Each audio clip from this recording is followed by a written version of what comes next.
आप सबको जय मसीह की। आपका आज की इस पाम संडे की इबादत में स्वागत है। और आप जहां कहीं से भी इस इबादत को अटेंड कर रहे हैं, आप सबको पाम संडे बहुत बहुत मुबारक हो। खजूरों के इतवार की मुबारकबाद। आज जो कलाम का हम मनन करेंगे, दो कलाम के हिस्से हैं जो लिए गए हैं। पहला मिलता है भजन संहिता साम 118, उसकी 19 आयत से लेकर 29 आयत। साम 118 वर्स 19 टू वर्स 29। और जो नए नियम का हिस्सा मिलता है वो मिलता है लूका की इंजील 19 अध्याय, उसकी 28 आयत से लेकर 40 आयत तक। Luke chapter 19 verse 28 to verse 40। अब यह वक्त होगा कि आप इस वीडियो को पॉज कर सकते हैं और इन दोनों कलाम के हिस्सों को पढ़ सकते हैं, ताकि जब हम कलाम में आगे जाएं तो आप बेहतर तरीके से इस कलाम को समझ पाएं।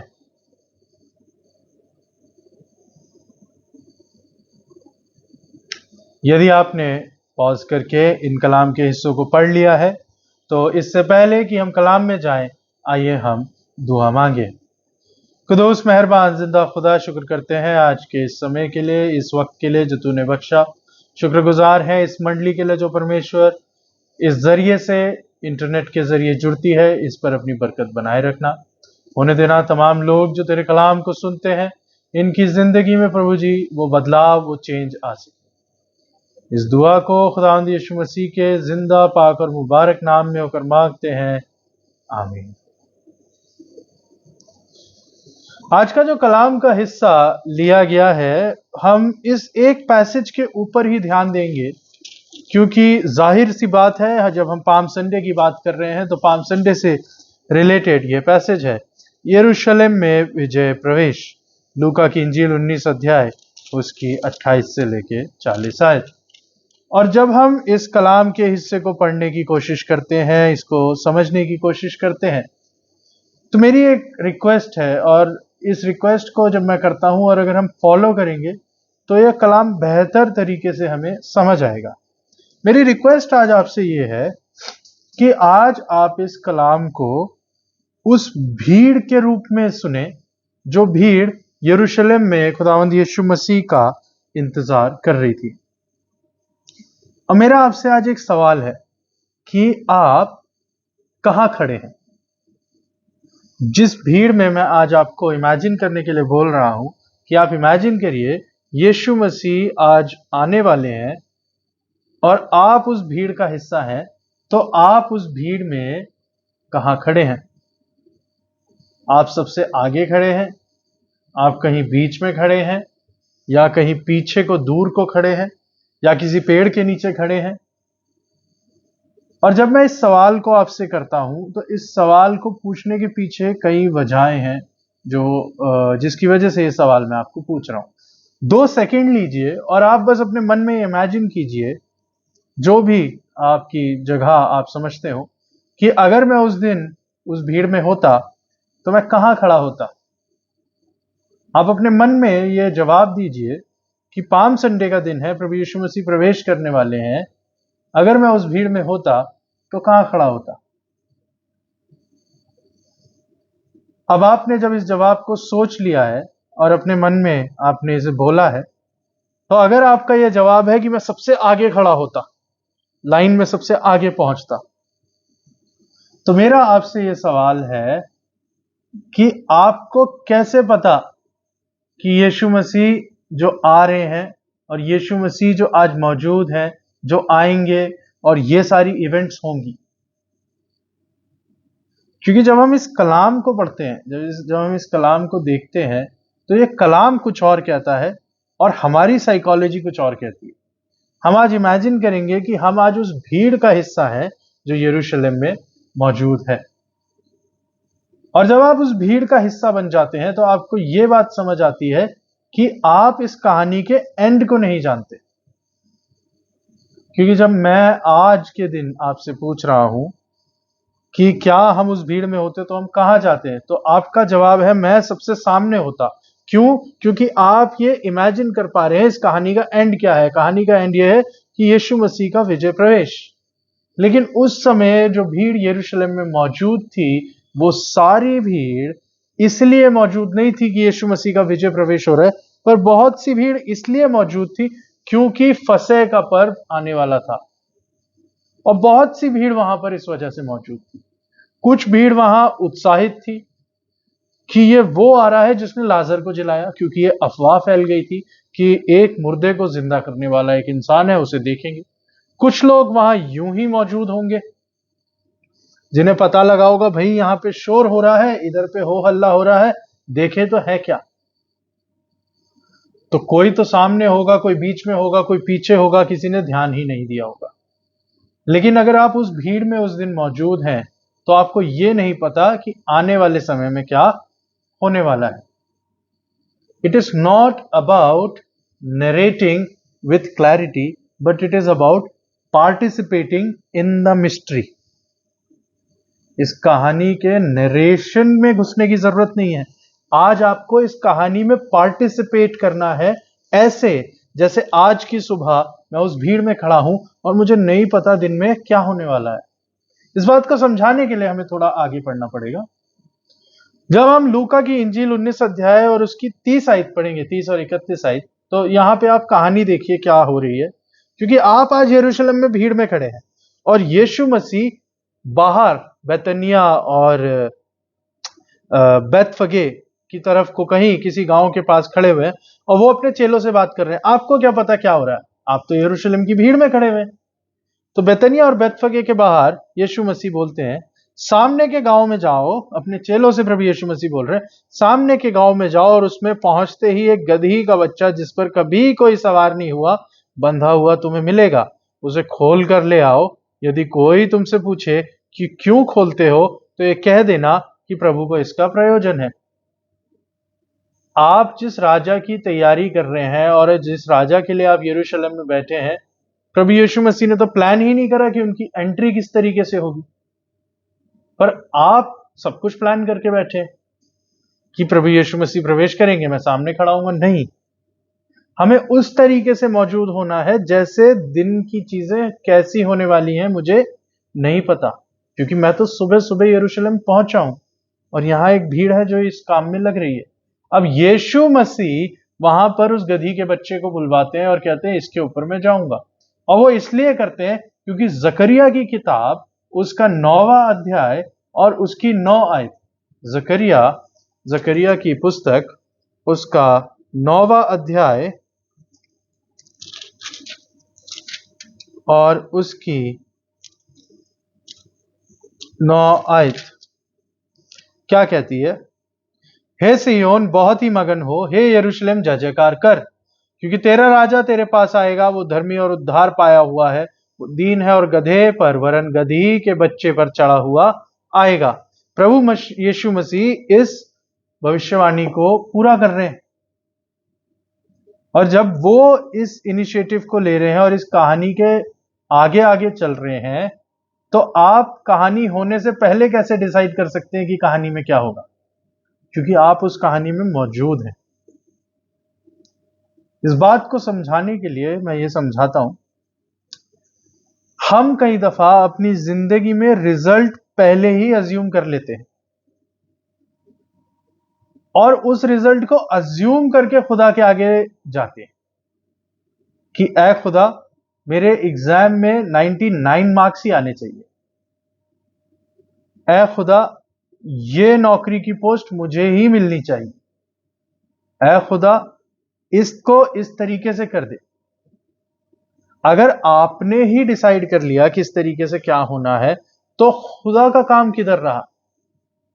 अगर आज की स्टोरी को हम ही नरेट कर देंगे तो यीशु मसीह गधी के बच्चे को क्यों ढूंढ रहे हैं? आपने तो पहले ही डिसाइड कर लिया। हमें जिंदगी की फ्रंट सीट पे नहीं होना है और यीशु मसीह पीछे की सीट पे हो। Let God be in the front seat of your life, let him lead you, let him drive you, let him move you. खुदा को अपनी जिंदगी के आगे रखें, खुदा को ना बताएं कि ये करना है तू ऐसा कर दे। खुदा आपका ड्राइवर नहीं है, खुदा आपका लीडर है। और जब आप उस भीड़ में वहां मौजूद होंगे तो आप ये रियलाइज करेंगे कि यीशु मसीह वहां से जा रहे हैं, तब मैं उनको दंडवत करूं।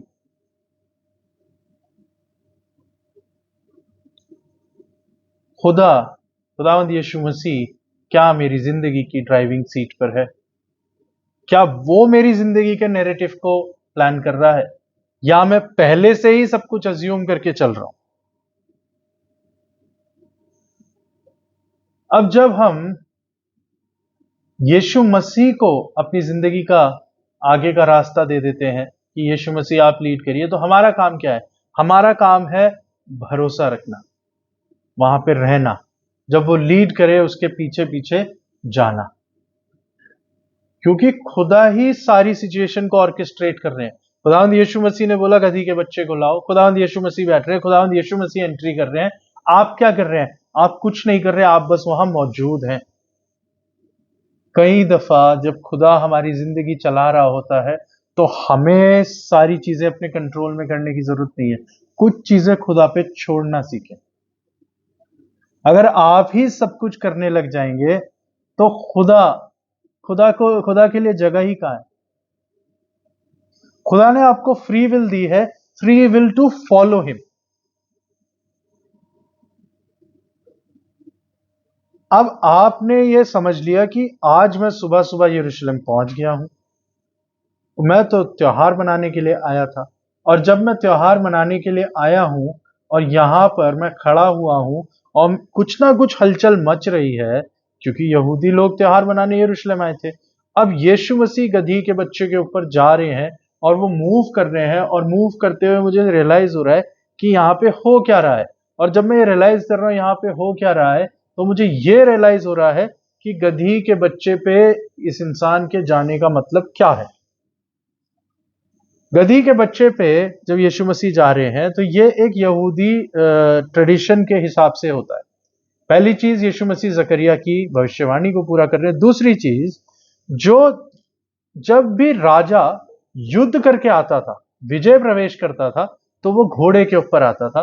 पर जब भी राजा शांति के समय एंटर करता था अपने राज्य में, तो वो गधे के बच्चे के ऊपर करता था, गधे के ऊपर करता था। ये दर्शाता था कि राजा युद्ध में नहीं है, पर वो शांति में आ रहा है।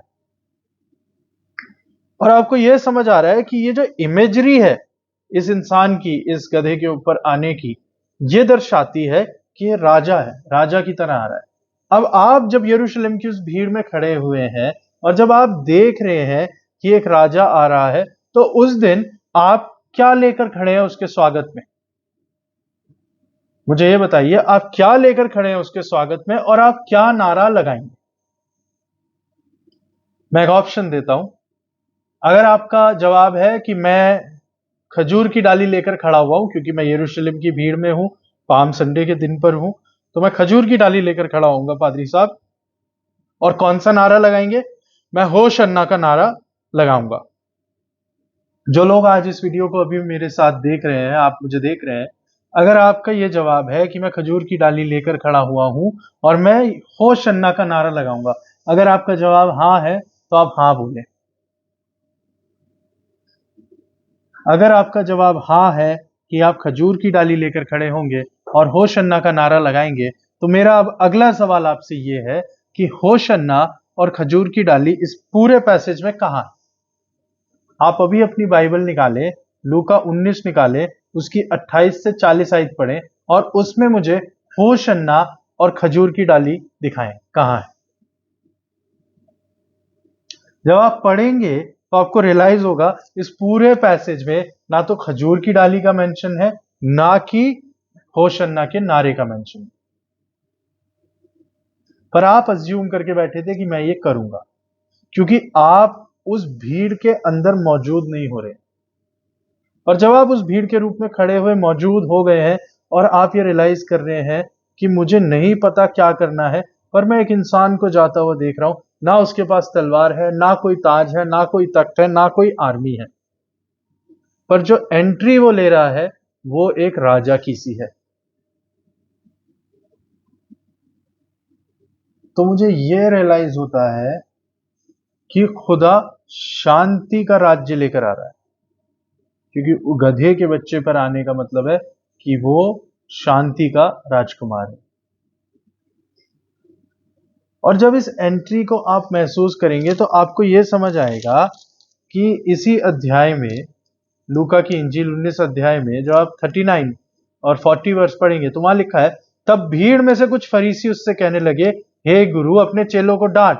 उसने उत्तर दिया, मैं तुमसे कहता हूं, यदि ये चुप रहे तो पत्थर चिल्ला उठेंगे। प्रॉब्लम ये थी कि इस भीड़ में बहुत से ऐसे लोग थे जो इस बात से प्रॉब्लम में थे कि प्रभु यीशु मसीह किस तरीके से एंट्री ले रहा है। क्योंकि अगर गधे के बच्चे के ऊपर जा रहा है और यहां पर शोर मच रहा है और लोग इसके आगे पीछे हो रहे हैं, तो रोमी साम्राज्य जो हम पे रूल कर रहा है, इस बात पे अगर वो ऑफेंड हो गए कि आप अपने बीच में दूसरा राजा कैसे प्रोक्लेम कर सकते हैं, तो इस वजह से रोमन साम्राज्य हमारे ऊपर हमला करेगा, हमें परेशान करेगा। इस वजह से ये लोग आके यीशु मसीह को बोलते हैं कि भाई इस भीड़ को शांत करा, नहीं तो तू नहीं जानता इस बात से कितनी ज्यादा प्रॉब्लम होने वाली है।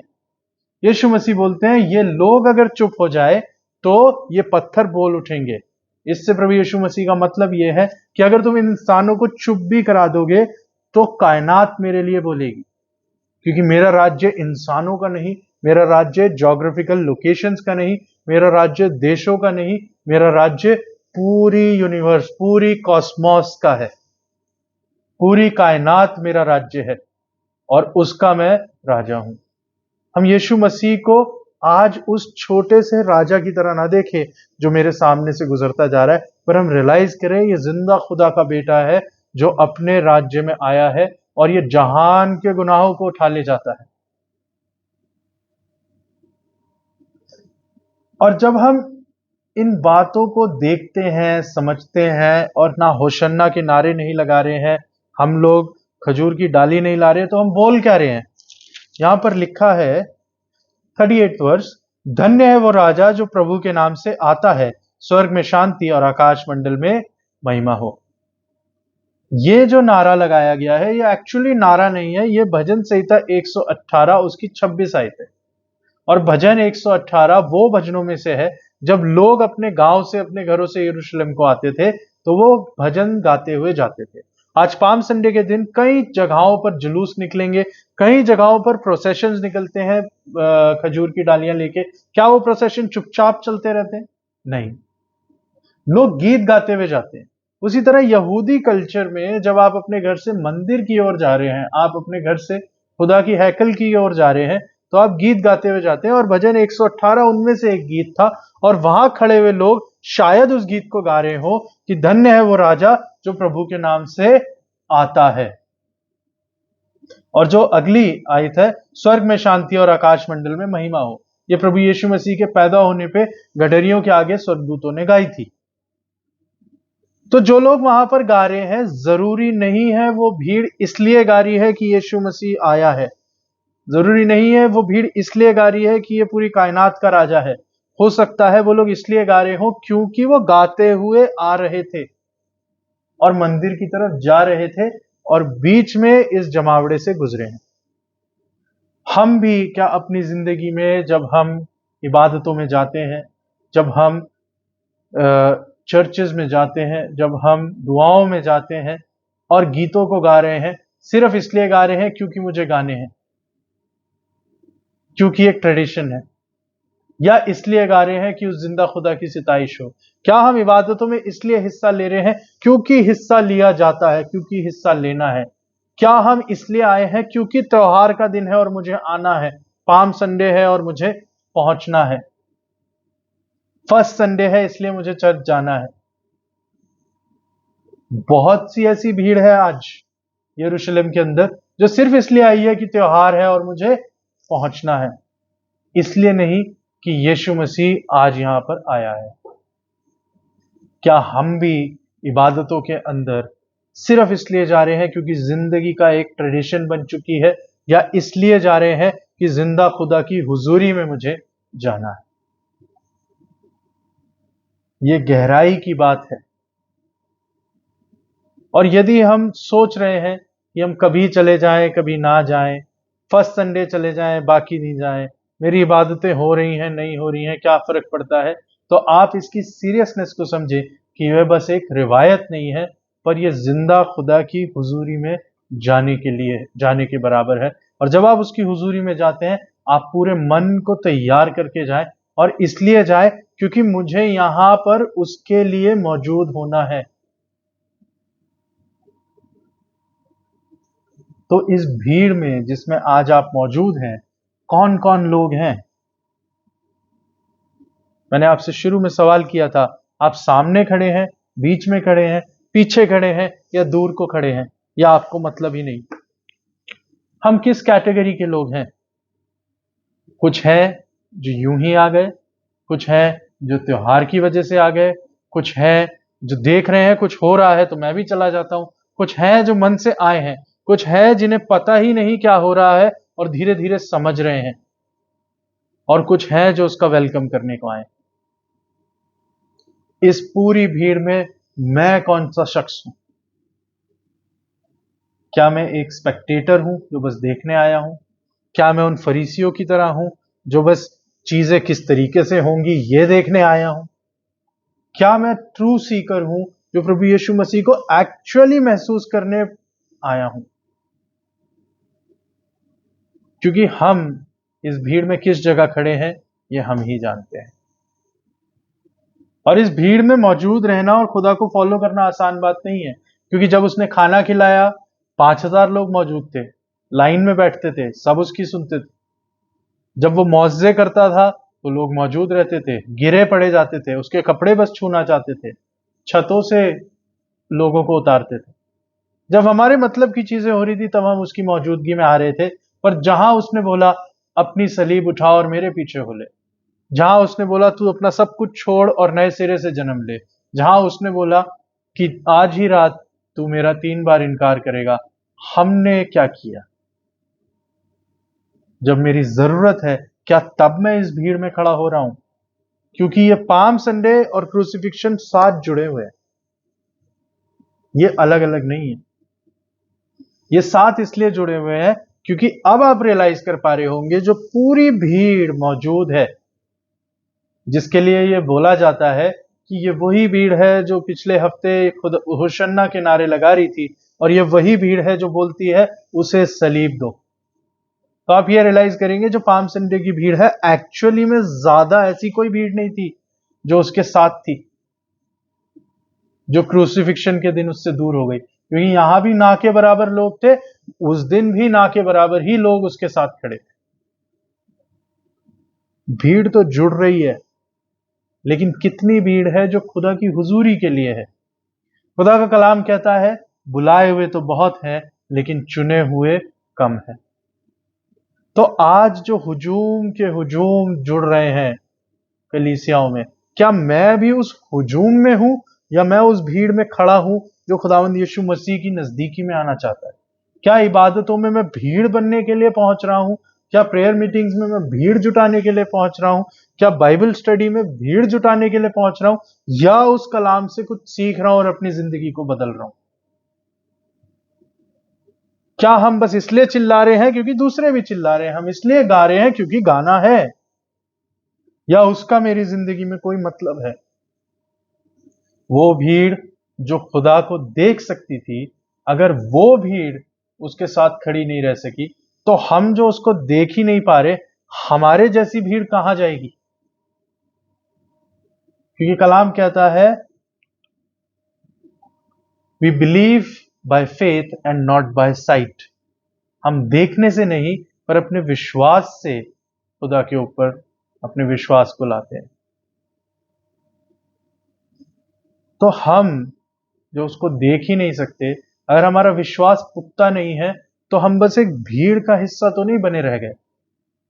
और होशन्ना होशन्ना हुई, वो आया और वो गुजर गया, और होशन्ना होशन्ना ही करता हुआ मैं घर को चला गया। मैं उस भीड़ में कहां खड़ा हूं? मेरा सवाल ये है। क्योंकि जब हम बोलते हैं धन्य है वो राजा जो प्रभु के नाम से आता है, तो कहां आता है? वेलकम तो मैं कर रहा हूं, पर क्या अपने लिए कर रहा हूं या भीड़ में खड़ा हूं और कहां आता है? जहां जाता है जाता रहे। नहीं, हमें इस सीरियसनेस को समझना है कि खुदा की हुजूरी में आना भीड़ इकट्ठा कर लेना नहीं है। खुदा की हुजूरी में आना सिर्फ उन चीजों को कर लेना नहीं है जो ट्रेडिशन में चले आ रही हैं, पर उनकी अहमियत को, उनकी गहराई को समझना और यह समझना कि मैं जिंदा खुदा की हुजूरी में हूं। कलाम कहता है जिंदा खुदा के हाथ में पड़ना बहुत ही भयंकर बात है। इस सीरियसनेस को समझे, क्योंकि दुनिया में बहुत से लोग पैदा हुए और बहुत से लोग गुजर गए, बहुत से लोग आए और बहुत से लोग चले गए। मैं भी उनमें से एक हूं जो दुनिया में पैदा हुआ हूं और एक दिन चला जाऊंगा। क्या मैं उस भीड़ का हिस्सा हूं जो आई और चली गई, या मैं उस भीड़ का हिस्सा हूं कि एक दिन मेरे लिए बोला जाए कि जीवन की पुस्तक में तुम्हारा नाम है, तुम बुलाए भी गए थे, तुम चुने भी गए थे, तुम उस भीड़ का हिस्सा हो जो खुदा की चुनी हुई है, क्योंकि मेरी भेड़ें मेरी आवाज पहचानती हैं। आखिर में एक आयत पढ़ के मैं खत्म करूंगा। लूका की इंजील उसका 6 अध्याय और उसकी 46 आयत। लूक चैप्टर 6 वर्स 46 यहां लिखा है, जब तुम मेरा कहना नहीं मानते तो क्यों मुझे हे प्रभु कहते हो। जो कोई मेरे पास आता है और मेरी बातें सुनकर उन्हें मानता है, मैं तुम्हें बताता हूं कि वो किसके समान है। वो उसके समान है जिसने अपना घर पहाड़ के ऊपर बनाया और वो हिला नहीं। पर इस बात का निचोड़ ये है कि जब तुम मेरा कहना नहीं मानते तो क्यों मुझे हे प्रभु कहते हो। क्या हम आज खुदा को सिर्फ हे प्रभु बुलाते हैं, पर जो कलाम मेरी जिंदगी में काम करना चाहिए वो नदारद है, वो गायब है। और इसी तरीके से अगर भीड़ की भीड़ इस तरीके से ही चलती रही तो कलाम का बोलना, पढ़ा और सुना जाना व्यर्थ ठहरेगा और हम इस आयत को पूरा करेंगे कि हे प्रभु तो बोलते हैं पर उसके कहना नहीं मानते।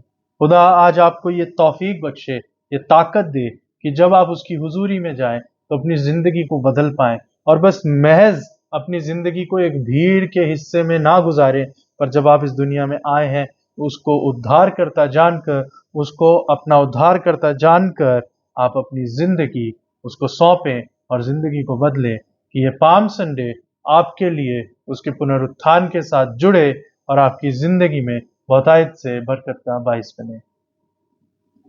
इस कलाम को मैं आज खुदा के मीठे और मधुर नाम में आपके बीच में लाता हूँ। आइए हम दुआ करें। खुदूस मेहरबान जिंदा खुदा, शुक्र करते हैं इस समय के लिए जो तूने दिया, और प्रभु जी तूने ये तौफीक बख्शी कि हम इस कलाम को सीख पाए और समझ पाए, और हम वो भीड़ ना बने परमेश्वर जो आई और गई, जिसे समझ भी ना आया यहाँ क्या होता है, जो उस उद्धारकर्ता को देखते हुए ना पहचान पाए। पर खुदावन तूने कहा मुबारक हैं वो जो बिन देखे विश्वास करते हैं। हम परमेश्वर जब तुझ पर अपने विश्वास को लाते हैं तो होने देना तू हमें चुनना और हमारे जरिए दुनिया में परमेश्वर अपने नाम की मनादी और अपना जलाल जाहिर कर। खुदावन जो कोई भी आज इस कलाम को सुनता है, ये एक ऐसी भीड़ बने जो जीवन की पुस्तक में अपने नाम को लिखाने पाए। इस मंडली को, इस प्रार्थना को तेरे हाथों में सौंपते हैं। इस दुआ को खुदावंद यीशु मसीह के जिंदा और मुबारक नाम में होकर मांगते हैं, आमीन।